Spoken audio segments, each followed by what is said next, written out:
fisiknya dulu disiapkan. Kalau fisiknya sehat, nanti ujungnya mendapatkan persalinan normal.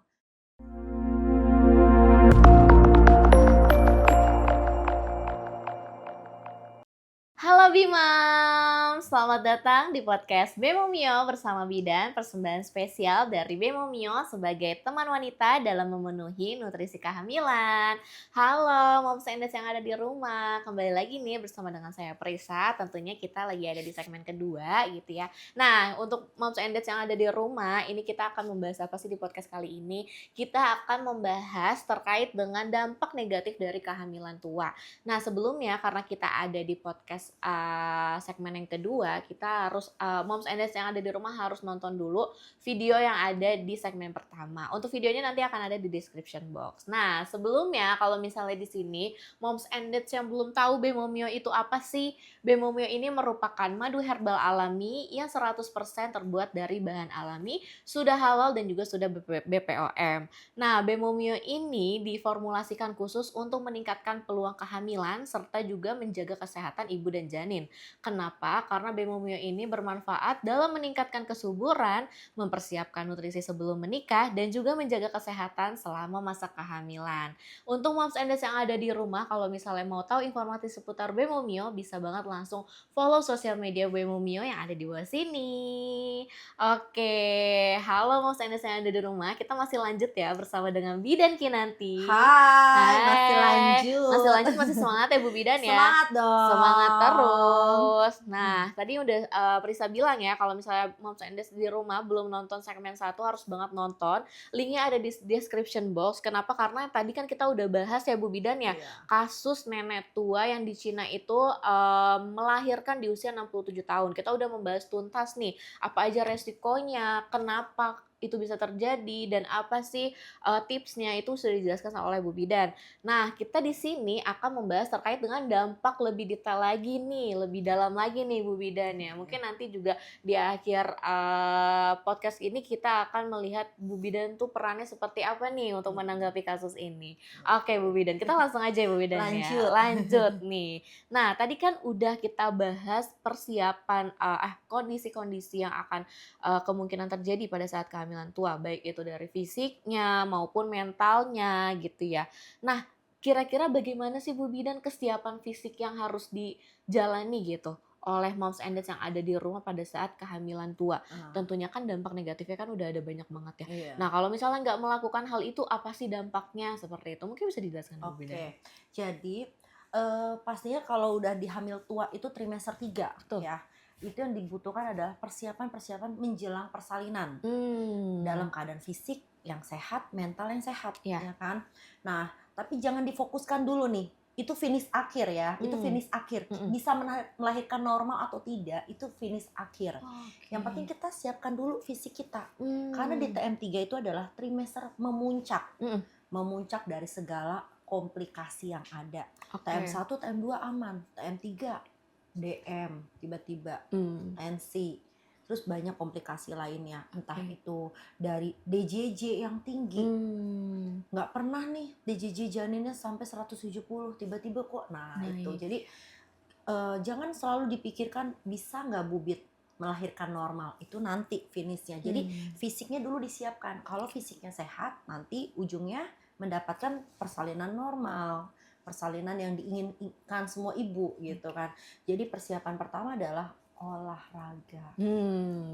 Jangan jadi kaum rebahan. Rebahan sambil scroll TikTok. Iya, scroll TikTok sih nggak apa-apa, boleh-boleh aja. Tapi Iya. mungkin olahraga dulu sebelumnya, Oke. ya kan? Karena kalau ibu olahraga, gerakan semua jalan, Mm-mm. ya kan? Itu akan membuat aliran darah ibu jadi lebih sehat. Oke. Ya, aliran darah sehat, nah ibu nggak akan tuh yang namanya kram-kram. Posisi janin juga bagus. Oke. Plasenta letaknya pun akan normal kalau ibunya melakukan olahraga. Olahraga yang diinginkan seperti apa, Bu? Yang rutin, bukan yang diporsir. Oke. Wah, yang penting saya hari ini olahraga senam hamil, jalan pagi. Ya, Oke. jalan pagi senam hamil. Tapi habis itu minggu lagi diulangi. Nah, Hmm. bukan. Yang diinginkan adalah seminggu itu diisi 2 sampai 3 kali. Oke. Gitu, olahraga yang rutin. Nah, setelah itu makanan yang harus dikontrol. Dilihat grafik bukunya, KIA-nya. Mm-mm. Kalau BB-nya sudah over, ya udah dikurangi tuh makanan-makanan karbo, Porsi manis-manisnya. manisnya. Tapi kalau kurang, ya dikejar proteinnya. Oke. Nah, setelah olahraga, makanan yang harus dipantau, yang selanjutnya adalah keadaan janinnya. Keadaan janinnya ya dari letaknya, Bu, Oke. trimester 3 letaknya masih di atas. Nah, Belum turun. belum turun, langsung diperbaiki. Oke. Jangan santai. Kalau trimester 2 letaknya di atas nggak apa-apa. Kalau trimester 3 jangan. Iya. Setelah itu keadaan plasenta. Banyak banget yang ibu berpikir plasentanya mengalami pengapuran. Oh, udah biarin Bu, udah trimester 3, nggak boleh. Plasenta itu orang bilang bantalan bayi. Oh, nggak bisa. Plasenta itu adalah supply oksigen dan makanan. Betul. Dia tidak boleh buruk. Dia tidak boleh bolong. Dia tidak boleh menua.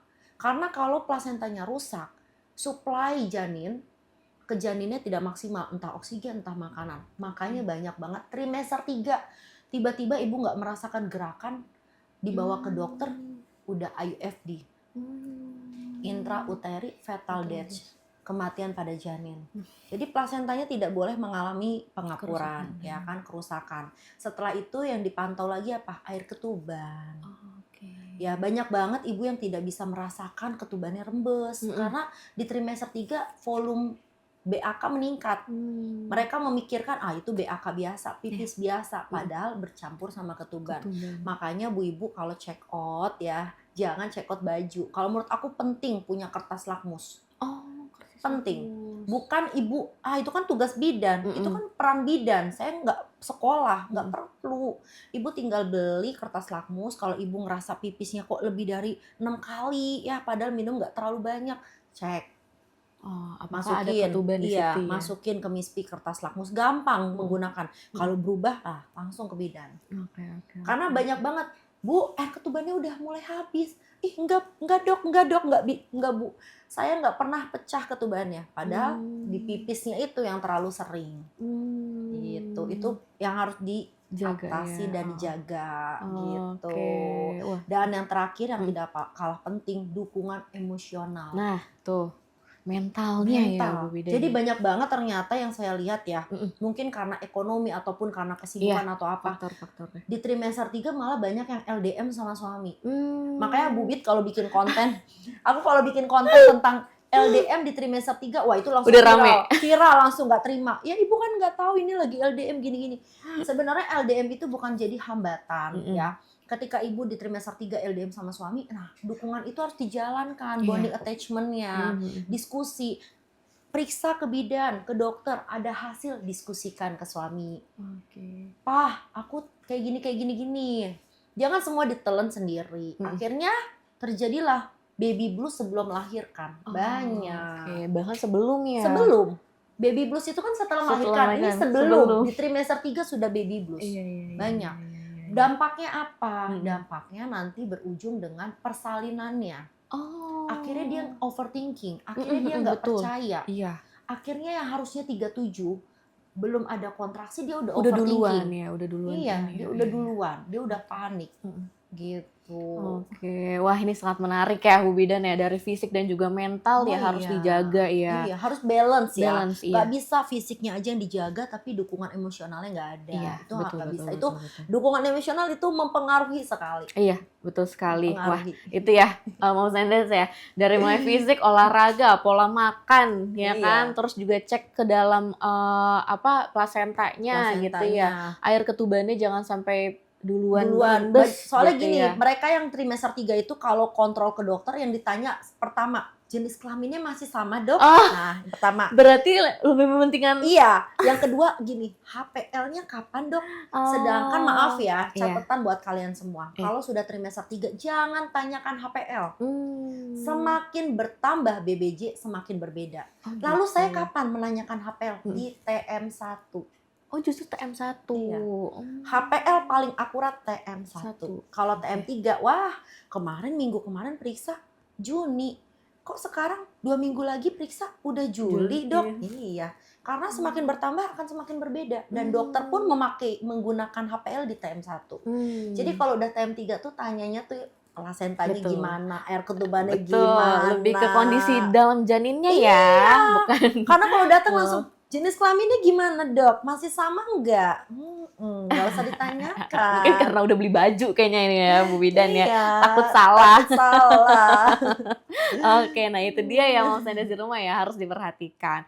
Nah tadi kan Bu Bidan kita usia ibu ya, kita bahas usia ibu itu kan bisa mempengaruhi ikatan awal dengan bayi gitu ya. Iya. Nah kalau misalnya tenaga dan kondisi fisiknya itu tuh udah terbatas gitu ya, bagaimana sih mempengaruhi ikatan pada seorang janinnya gitu dalam usia yang sudah tua mungkin gitu. Iya, pastinya mempengaruhi apa? Pola asuh.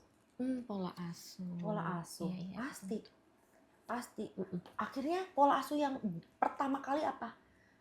Habis lahiran dia nggak mau lihat loh bayinya, nggak mau melakukan IMD.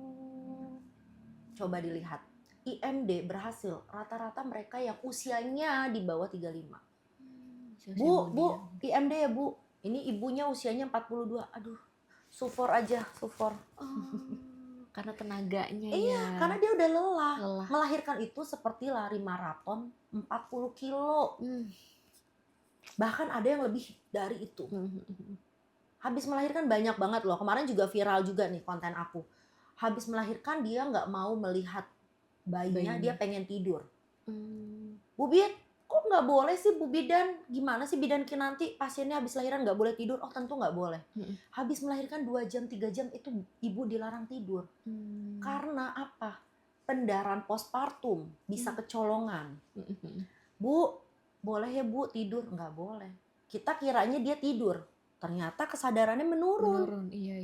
Jadi kita harus pantau dulu. 3 jam setelah habis melahirkan itu kita pastikan dulu HB-nya normal, kesadarannya bagus. Ya kalau kesadarannya menurun dia tidur lah. Gimana ya? Iya. Betul. Gitu. Wah berarti memang tenaganya itu juga sangat pengaruh kepada pola asuh ya. Oh iya, pola asuh. Iya sih, IMD betul. gagal, bonding attachment-nya nggak ada. Harusnya dia bisa IMD loh, langsung ya. bisa melakukan metode kangguru loh. Metode kangguru kan nggak penting Bu, BB anak saya normal, nggak penting. Wah itu ikatan batin. Bonding attachment-nya. Dan itu yang akan membuat pertama kali kolostrum keluar. Nah, iya betul. Jangan berharap Bu, kolostrumnya kok belum keluar, Ibu IMD nggak?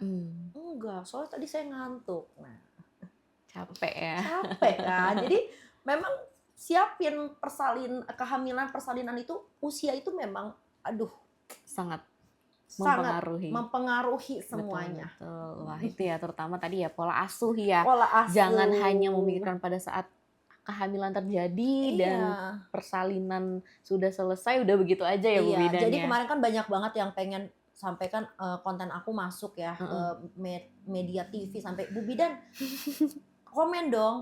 Bu Bidan komen dong. Kenapa? Bu Bidan jangan diem aja. Nah di sini nih nanti kupasan ini akan aku up juga. Boleh. Akan aku up. Kenapa sih Bidan Kinanti melarang hamil di atas usia 35? Ini di sini. Nanti akan aku up. Stay tune ya. Iya, karena aku nggak mau klarifikasi capek-capek. Udah di sini nih aku. Oke, boleh. Nah, ini ya tadi ya Bu Bidan ya. Kita berbicara terkait dengan Bu Bidan kan sebagai tenaga kesehatan juga tentunya salah satunya ya. Nah, gimana sih khususnya bidan-bidan gitu ya menjaga semangat dan juga kondisi psikologis seorang ibu tadi, menjaga mentalnya, bahkan yang memang udah kehamilan tua gitu dan atau bahkan yang memang kehamilannya itu ada beberapa faktor risiko yang terjadi. Nah, bagaimana sih bidan untuk menjaga psikologis untuk moms yang ada di dalam persalinan itu? Oke, aku menjaganya. Yang pastinya kalau sudah terjadi ya kita nggak bisa menyalahkan ya. Betul. Kita pasti berikan edukasi, pendekatan, konseling. Itu yang paling itu aja ya. Edukasi, pendekatan, konseling. Dan kita kasih tahu, Ibu, yuk kita belajar ya. Kemarin Ibu udah melakukan kesalahan dengan hamil yang tidak sesuai usianya. Sekarang kita tentukan mau KB apa. Hmm. Gitu paling penkesnya, pendidikan konselingnya kita Betul, betul. lakukan. Ibu harus KB, udah. Karena ovarium ibu sudah semakin menurun Betul. fungsi-fungsinya, kesehatannya harus disiapkan. Ibu Oke. pengen kan melihat tumbuh kembang anaknya, ya siapkan KB terbaiknya. Gitu. Betul. Jadi solusinya ya Bu Bidan ya. Solusinya, jadi kalau sudah terjadi juga sebagai bidan udah nggak bisa nih nyalahin ya, Betul. karena ya udah terjadi, udah ada anak, Mm-mm. anugerah, ya udah kita berikan edukasi, Iya. konseling KB-nya, dan pastinya konseling KB itu nggak bisa kita melibatkan ibu, harus Oke. ada suami. Hmm. Karena biasanya ibu itu tidak didukung sama suami. Iya, betul. Karena suami itu banyak yang merasa cemas. Hmm. Bu, kalau pakai KB itu nanti ada efeknya nggak? Khawatir Bu, ya. nanti gimana? Mm-mm. Nah, suami dilibatkan. Iya. Makanya aku selalu bilang, Bu, saya pengen pakai KB, bingung. Ajak suami. Iya. Kita tentukan nih bertiga, Mm-mm. mau pakai yang mana, Pak? Ini ada minusnya, ini ada positifnya, Iya. gitu. Jadi sama-sama komitmen Iya, ya. jadi jangan cuman ibunya disuntik, tapi nanti setelah itu bapaknya komplain, Bu Bidan, istri saya disuntik sama Bu Bidan jadi haid mulu. Makanya kita Efek kasih KB. tahu dulu nih efek-efeknya. Gitu. Oke, berarti memang di sini Moms and Dads jangan khawatir ya ketika memang kondisi psikis mungkin seorang moms di sini di rumah ya lebih banyak ya untuk merasakannya gitu ya. Iya. Tapi ketahuilah tadi udah dijelaskan oleh Bu Bidan juga peran dads itu sangat dibutuhkan gitu ya. Jadi kalau misalnya Moms and Dads di rumah ada kekhawatiran, kalau misalnya mau sharing-sharing boleh banget langsung tulis di kolom komentar. Boleh banget. Nanti kita sharing ya Bu Bidan. Iya. Nah, tadi nih ya Bu Bidan ya kita lanjut. Kalau misalnya anak yang lahir dari ibu yang hamil tua gitu kan rentan secara kesehatannya gitu kan. Tadi kan udah dijelasin juga ya Iya. di segmen yang pertama gitu. Nah, tadi kan kalau misalnya kita lihat dari kehamilan itu kan harus menjaga pola olahraganya gitu ya. Tapi ada nih beberapa mungkin moms and dads di rumah tuh baru mempunyai momongan ketika dia hamil usia tua gitu. Nah, ketika usia-usia usia-usia tua itu udah terjadi gitu, apa sih yang harus dipersiapkan agar si anak ini tuh memang kondisi fisiknya tuh sehat seperti itu. Selagi moms and dads di rumah tuh menunggu. Iya. Untuk Jadi sambil nunggu persalinan Betul. gitu kan. Gimana caranya biar janinnya tumbuh kembang sehat Iya. gitu kan. Yang pastinya pantau secara ketat. Menurut aku nih yang paling penting adalah pantau secara ketat nutrisi. Oh, nutrisi ya. Gitu. Betul. Jadi jangan sebanyak-banyak yang masuk ke mulut itu berarti yang terbaik buat janin. Bukan. Jadi lihat ibu nih, ibu yang dibutuhkan apa. Iya. Jadi pemeriksaan fisiknya ternyata ibu memiliki kolesterol tinggi, memiliki gula darah tinggi. Berarti ibu harus diet dengan cara cemilan-cemilan yang sehat. Dan pastinya belajar, banyak belajar, mencari ilmu gitu kan. Sambil menunggu persalinan, wah bayinya ternyata membutuhkan ini, asupan nutrisi ini, terus ternyata vitamin yang dibutuhkan ini gitu kan. Terus yang dibutuhkan juga susu hamilnya ini gitu. Pokoknya kalau ibu sering datangi rutin provider, bidan atau dokter sebulan sekali. Nah, nanti di situ ibu banyak mengetahui apa yang dibutuhkan gitu. Dan yang paling penting adalah apa nih? Menunggu persalinannya si janin, positive thinking. Pikiran banyak banget mereka yang merasakan gini, aduh lagi tiduran, ini anak janin ini sehat nggak ya? Aduh. Ini janin ini kira-kira kelainan nggak ya? Okay. Kuncinya kalau ibu rutin kontrol, vitaminnya terpenuhi, ibunya positive thinking, selalu bermanfaat untuk orang banyak, tidak overthinking, tidak banyak jengkel dengan orang, itu akan sehat-sehat aja kok. Ya, dan pasrah sama Tuhan, sama banyak berdoa gitu kan. Tapi kalau ibu selalu setiap kontrol duduk sebelah sama ibu hamil, nah nggak bisa nih. Ibu berapa usianya Bu? 6 bulan. Wah sama kayak saya, nggak bisa. Dia buncit banget, saya nggak bisa nih. Saya harus tanyakan ke bidan atau ke dokternya nanti di dalam. Kenapa perut saya nggak buncit? Nah, ibu sudah membanding-bandingkan. Padahal ibu nggak tahu loh, dia buncit tapi dia ternyata BBG-nya lebih rendah daripada ibu. Betul. Membandingkan. Gitu. Jangan membanding-bandingkan. Rumput tetangga itu memang selalu menarik. Selalu. Nggak ada yang terlihatnya nggak menarik, pasti menarik. Tapi ibu, kenapa ibu nggak boleh membanding-bandingkan? Karena dengan ibu membanding-bandingkan, ibu nggak akan maju. Yang harusnya ibu, makanya aku selalu bilang ke pasien aku, Bu, kalau pagi lakukan afirmasi positif. afirmasi positif, ibu jangan ngeliat kaca. Ngeliat kaca ibu pasti akan shock dengan, ibu gimana caranya ibu bangun, ya pasti berdoa terus ibu afirmasi. Ya ampun, kehamilan saya sehat banget. Saya pagi ini bisa bangun dalam keadaan sehat. Ya walaupun ini mual tapi ini saya nikmati. Saya selalu bilang gitu ke pasien-pasien saya. Bu, itu sepele loh, sepele banget. Tapi kalau ibu lakukan itu rutin, ibu nggak akan terjadi tuh yang namanya persalinan prematur. Kenapa sih hubungannya afirmasi positif dengan persalinan prematur? Sangat berhubungan. Karena kalau ibu afirmasi positif, ya ibu tidak akan terjadi kontraksi. Kontraksi itu selain kelelahan karena pikiran. Pikiran, iya betul. Jadi kalau kontraksinya tidak terjadi terus-menerus, tidak akan terjadi persalinan prematur. Betul. Gitu. Berarti itu ya Bu Bidan ya. Iya. Memang tidak boleh membanding-bandingkan dulu gitu Tidak ya. boleh. Jadi memang harus sesuai dengan porsinya, kebutuhan dari moms itu apa gitu ya. Iya. Dan juga sesuai dengan kebutuhannya juga untuk mencakupi nutrisi tadi yang Iya, penting. betul banget. Oke.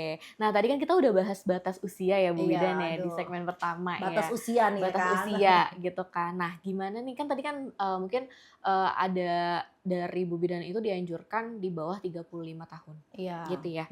Nah, gimana nih Bu Bidan kalau misalnya salah satu moms and dads di rumah gitu ya, case-nya kan belum mempunyai momongan atau belum mempunyai anak itu Langsung down ya, Iya, dengan statement itu ya. betul.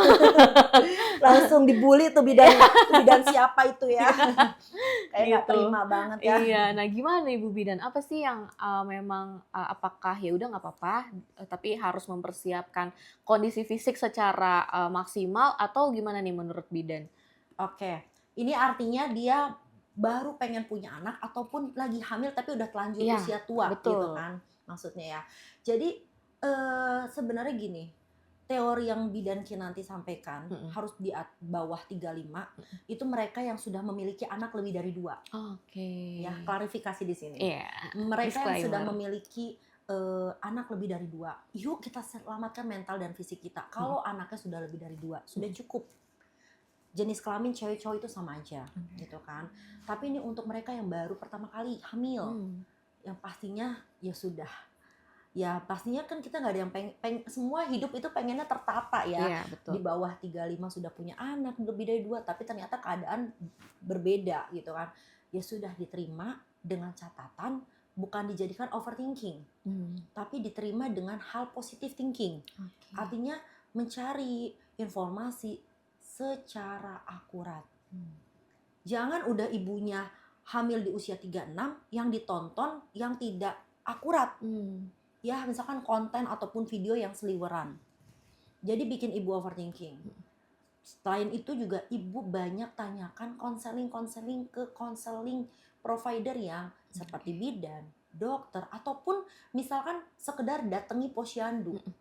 Entah di situ ada bidan atau tidak, tapi kan pasti ada tenaga yang sudah teredukasi. Betul. Gitu. Jadi ibu lakukan hal-hal positif ya, pastinya rutin kontrol, dan yang paling penting buat mereka yang sudah resiko tinggi ya, rutin dengan pemeriksaan penunjang. Gitu. Jangan cuma kontrol aja ke bidan diperiksa perut tapi nggak rutin dengan pemeriksaan penunjang. Gitu. Jadi ibu tuh udah punya alarm di dalam tubuh, Bu. Udah punya alarm, udah punya budget khusus. Wah, saya melahirkan di atas usia yang resiko tinggi nih. Berarti saya nggak bisa nih cukup dengan periksa ke bidan aja. Saya harus ada pemeriksaan penunjang. Saya harus datengin nih kelas-kelas ibu hamil. Atau Bu Bit, saya kan budgetnya kurang. Ekonomi saya lagi ada ujian gitu kan. Mungkin ibu bisa rutin olahraga. Gitu. Olahraga itu nggak perlu lama, Bu. Saya nggak suka olahraga lama. Pasien saya selalu bilang ke pasien saya, olahraga itu nggak usah lama. Yang penting intens. Olahraga itu cukup 10 menit aja. Ibu nggak usah juga olahraga yang pakai outfit. Bu, saya malu. Ibu pakai gamis, pakai dasar, udah keluar jalan kompleks 10 menit muter, kena mataharinya, udah. Setelah itu masuk lagi. Gitu. Oke, berarti sangat simpel juga bisa ya Bu Sangat Bidan simpel. ya. Ataupun Bu, saya introvert. Ya. Senam jongkok di rumah, senam hamil. Udah banyak konten-konten kreator bikin senam hamil. Banyak lakukan. Iya. Jadi benar-benar lakukan hal-hal positif dari diri kita atas kemauan kita. Ketika kita sudah memiliki usia di atas yang resiko tinggi untuk hamil, lakukan hal-hal positif itu. Oke, berarti memang harus positif ya Bu Iya, Bidan ya. karena jangan sampai udah usianya resiko, ibunya katanya kalau resiko tinggi harus banyak tiduran, nanti bikin kontraksi. Capek. Iya. Justru harus olahraga lebih sesuai dengan porsi usianya. Betul. Gitu ya Bu Bidan ya. Wah itu ya mungkin ya di-highlight ya oleh moms and dads yang ada di rumah. Nantinya juga bisa diterapkan gitu ya. Hal-hal simple kayak tadi Bu Bidan bilang gitu kan. Kalau misalnya senam atau mungkin jalan kaki pun keluar rumah itu juga menjadi hal yang menunjang untuk moms and dads ketika memang kehamilan tua itu terjadi. Betul sekali. Oke. Nah, gimana nih Bu Bidan kan sebagai edukator kesehatan ya, edukasi kesehatan. Itu tuh kalau misalnya edukasi reproduksinya untuk mencegah resiko kehamilan pada usia yang terlalu tua itu tuh gimana sih peran Bu Bidan gitu. Karena kan penting banget ya edukasi itu kan penting, sekarang ya. Penting banget. Nah, itu gimana nih Bu Bidan perannya itu dalam mengedukasi? Karena mungkin kalau misalnya kita bicara kehamilan itu kan kehamilan muda juga termasuk salah satu yang resiko nggak sih Bu Bidan? Iya, resiko tinggi. Itu gimana Bu Bidan? Di bawah 20 tahun ya kan resiko tinggi. Betul. Gitu kan. Bahkan sebenarnya kalau secara teori di bawah 20 tahun jangan hamil. Tapi kalau aku lebih setuju hamil itu momen terbaik tuh di usia 23, 24. Karena menurut aku sekarang tuh 20 tahun masih jiwa anak-anak ya. Betul. Iya gak sih? Jadi kalau udah 24 tuh ya mentalnya udah ya 24 tuh kayak udah pas banget tuh momennya. Memang teori dari kesehatan tuh 20 tahun udah boleh. Tapi kalau aku lebih suka 24. Karena dari mentalnya dia 20 tahun itu masih jiwa anak-anak loh. Betul, banyak mereka yang nggak terima. Ih apa sih nih kok kenceng terus gitu kan. Padahal itu mereka sadar nggak sih lagi hamil gitu kan. Betul. Jadi peran bidan dalam memantau keadaan usia ya pastinya pentingnya selalu aku tuh makanya kalau ada yang tanya Bu Bidan kerjanya apa? Aku tuh lagi senang edukasi ke sekolah-sekolah. Ke sekolah-sekolah, pengenalan masa puberitas. Itu kenalkan dulu dari kecil tuh. Iya, betul. Dari kecil tuh masa puberitasnya kenalkan dulu. Betul. Kita tanamkan ke orang tua. Jangan orang tua itu malu. Betul. Kebanyakan seperti itu Bu Bidan. Iya.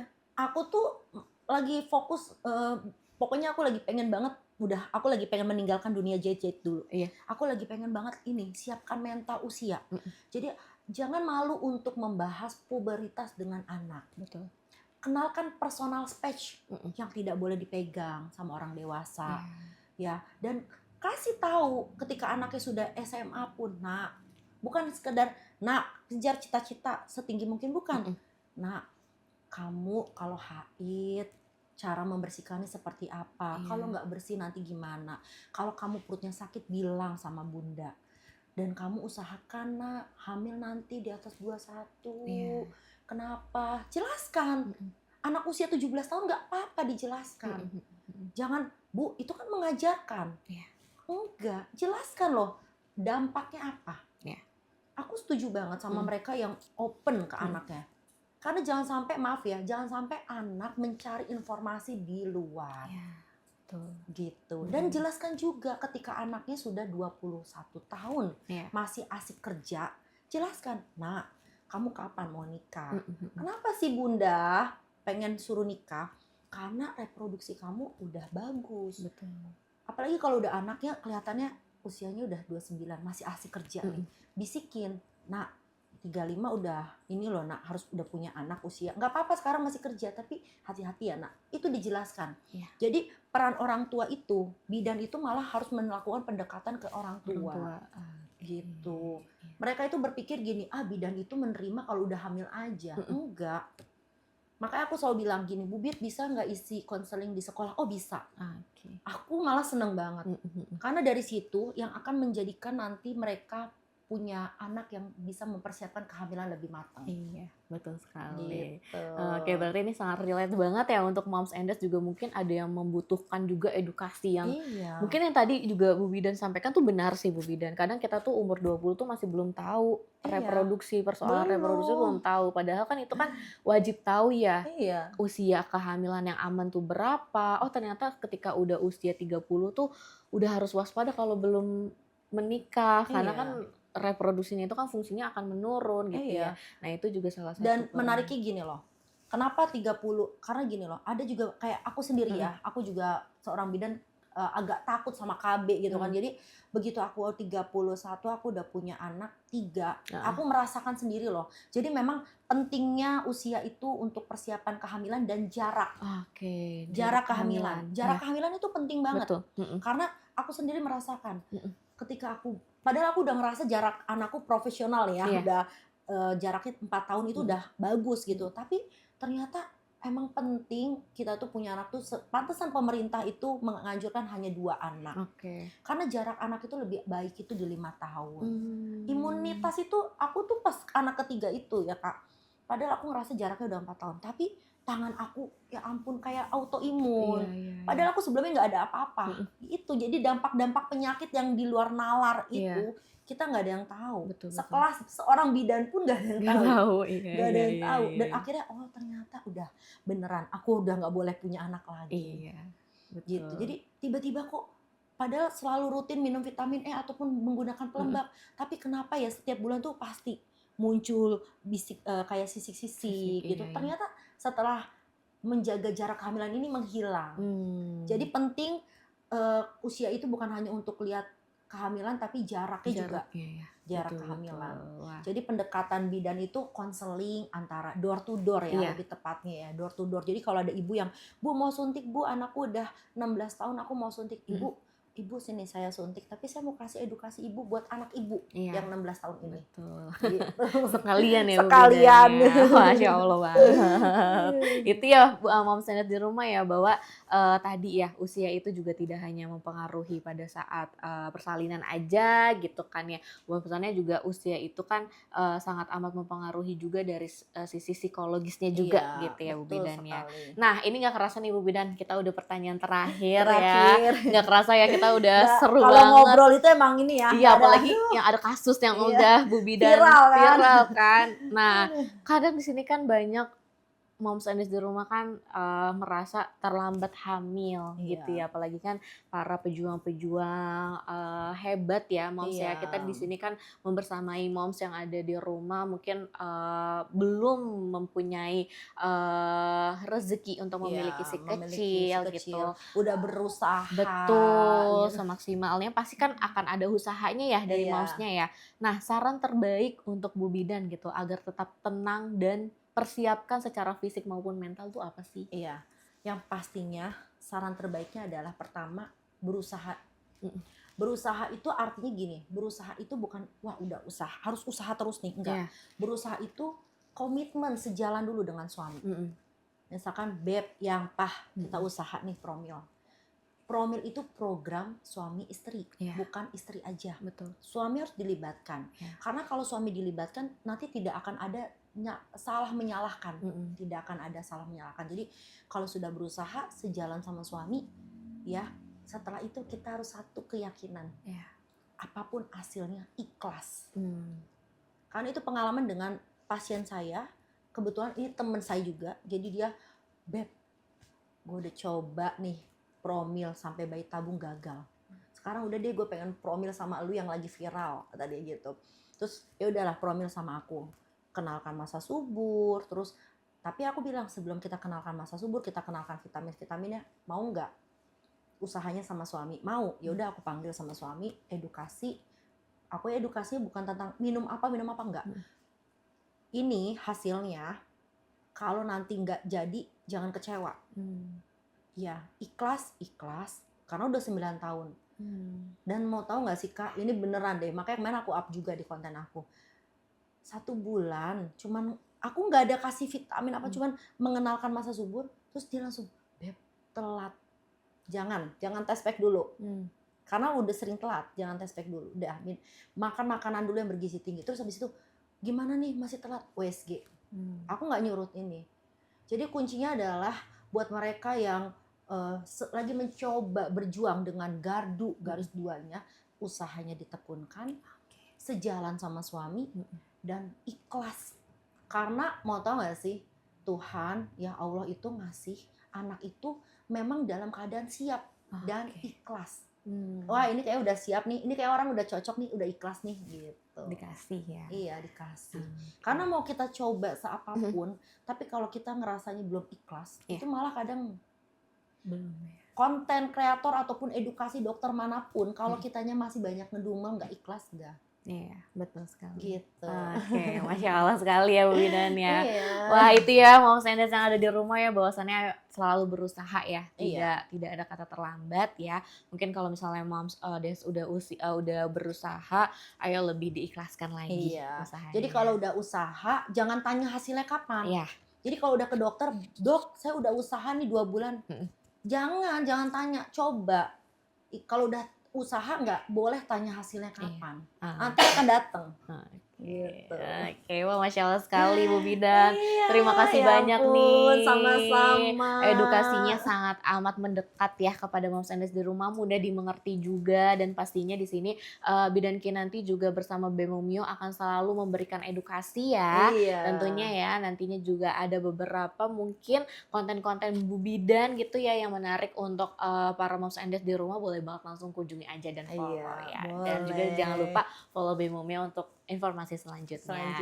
Oke, Bu Bidan terima kasih banyak. Sama-sama, terima kasih juga. Iya. Bemomio makin sukses, makin mengerti apa yang dibutuhkan ibu di luar sana dan mendukung. Iya, nantinya kita juga akan mau ada kerjasama lagi ya sama Bu Bidan Kinanti ditunggu. ya, ditunggu ya konten-konten edukasinya akan kita sebar luaskan ke para boleh. Moms and Dads. Oke, mungkin itu aja ya Bu Bidan ya. sama-sama. Terima kasih banyak Bu Bidan yang telah hadir. Terima kasih juga para Moms and Dads yang di rumah udah setia nonton, bahwasannya memang kehamilan itu merupakan kondisi yang fisik yang siap ya untuk para Moms and Dads. Jangan lupa juga ada beberapa faktor-faktor resiko dari kehamilan tua maupun kehamilan yang muda gitu. Tapi tenang aja Moms and Dads, jangan khawatir. Selagi memang Moms and Dads di rumah mengikuti tips yang sudah dijelaskan tadi oleh Bu Bidan, olahraga, pola makan yang teratur, dan juga nutrisi yang cukup, dan juga sering konsultasi bersama dengan expert seperti Bu Bidan maupun dokter, itu akan membuahkan hasil yang maksimal nantinya. Amin. Oke, sampai sini aja dulu ya Moms and Dads yang ada di rumah. Mungkin nanti kita akan adain lagi edukasi-edukasi Bemomio bersama Bidan. Jangan lupa untuk follow, komen, like, dan juga subscribe channel ini, dan juga share sebanyak-banyaknya para Moms and Dads yang ada di Indonesia maupun di luar Indonesia. Kenapa? Karena akan ada edukasi-edukasi menarik juga dari expert-expert yang akan kerjasama dengan Bemomio. Oke, mungkin itu aja. Sekian, Prisa pamit undur diri bersama dengan Bidan Kinanti juga undur diri. Sampai jumpa di podcast Bemomio bersama Bidan. Menjadi ibu dimulai dari sini.